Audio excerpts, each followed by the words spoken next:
جدل كبير جدا سببته الفنانة روبي بسبب كلمات أغنيتها الأخيرة 3 ساعات متواصلة. بعد طرح أغنية 3 ساعات متواصلة قامت الدنيا وما قعدتش، وده بسبب كلمة الأغنية اللي بتحمل معاني بذيئة جدا حسب وصف البعض. وبعد ما الأغنية تصدرت محركات البحث في الفترة الأخيرة بسبب الكلمات بتاعتها، قررت نقابة المهن الموسيقية عقد اجتماع عاجل جدا مع مصطفى كامل. والاجتماع العاجل ده بالمناسبة يا جماعة كان على جروب الواتس حسب تصريحهم.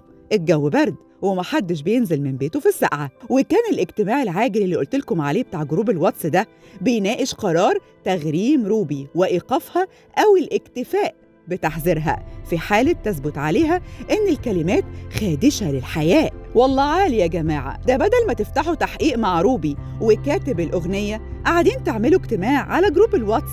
ده لما حسن شاكوش غنى لحبيبته هشرب خمور وحشيش قامت الدنيا وما قعدتش، وفتحتوا تحقيقات في النقابة وعلى التلفزيونات وسحبتوا منه الترخيص.